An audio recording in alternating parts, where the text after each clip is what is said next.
herzlich willkommen zu einem neuen Video.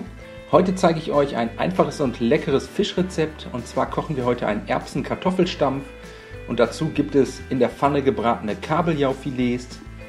Als erstes 800 Gramm mehlig kochende Kartoffeln und 400 Gramm Knollensellerie schälen und grob in Würfel schneiden.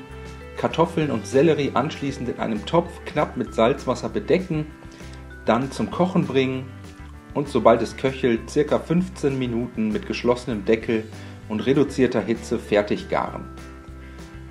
Nach 15 Minuten 200 Gramm gefrorene Erbsen dazugeben, für 1 bis 2 Minuten im heißen Wasser erhitzen und gar ziehen lassen, anschließend alles über einem Nudelsieb abgießen, Erbsen, Sellerie und Kartoffeln dann zurück in den Topf geben, 75 Gramm Butter, 125 Milliliter Milch, einen halben Teelöffel Muskat und eine gute Prise Salz dazugeben und jetzt mit einem Kartoffelstampfer oder einem Pürierstab zu einem cremigen Kartoffelstampf verarbeiten.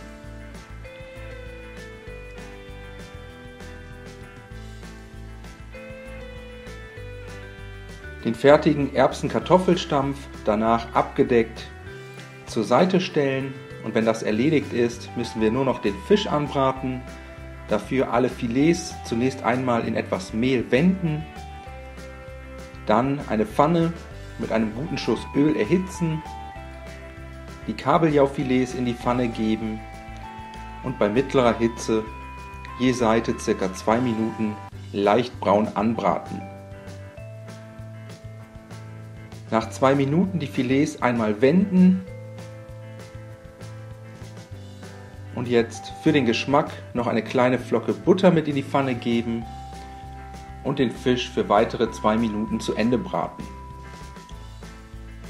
Danach können wir auch schon servieren, dafür etwas Erbsen-Kartoffelstampf auf tiefen Tellern verteilen, den Fisch darauf anrichten, mit etwas frisch gemahlenem Pfeffer und einer Prise Salz würzen und zum Schluss mit einer Zitronenspalte garnieren. Ich hoffe, euch hat das Video gefallen. Ich wünsche euch viel Spaß beim Nachmachen. Bis zum nächsten Mal.